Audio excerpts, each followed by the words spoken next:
أهلا بيكم ركاب أتوبيس 6. إحنا دلوقتي في محطة ما تيجي أقولك مع محمد الليثي.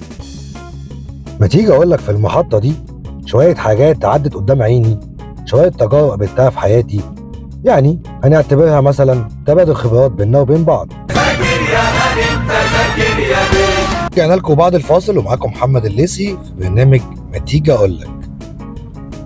النهارده بقى عايز أقولك من راقب الناس مات هما. المثل ده من أقدم وأشهر الأمثال الشعبية القديمة. ما تيجي أقولك يقصدوا بيه إيه؟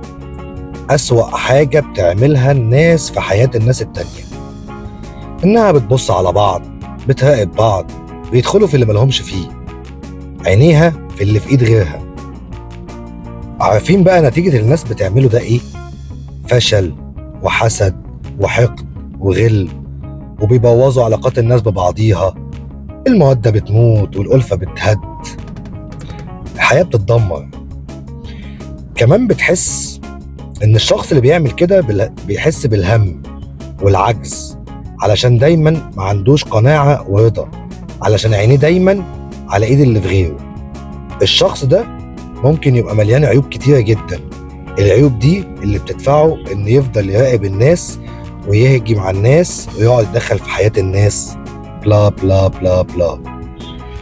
بيحب يعرف كل حاجة، بيحب يتدخل في كل حاجة ما تخصوش. ولما يجي يراقب الناس هو بيراقبهم لسبب واحد، علشان يحس ان هو احسن من الناس او الناس احسن منه. ده هدفه من المراقبة كلها. الشخص ده احنا ممكن نقول ان هو مصاب بأمراض نفسية، ممكن نقول كمان ان هو متعرض لأزمات كتير ومشاكل كتير ونوبات اكتئاب. عارفين ليه؟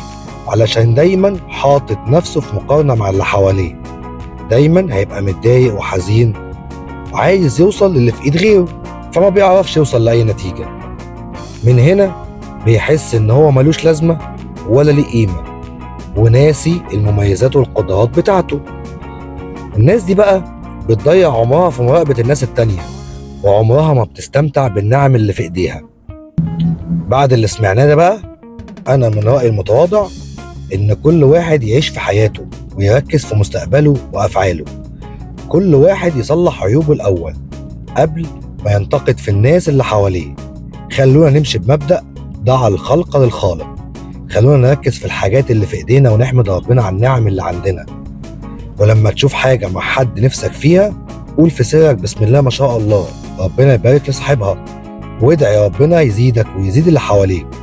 افضل بكتير من نقعد نبص ونراقب ونحسب ونشغل نفسنا بالناس التانية. هنتعب ونتعب الناس اللي حوالينا. كان معكم محمد الليثي في محطة ما تيجي أقولك.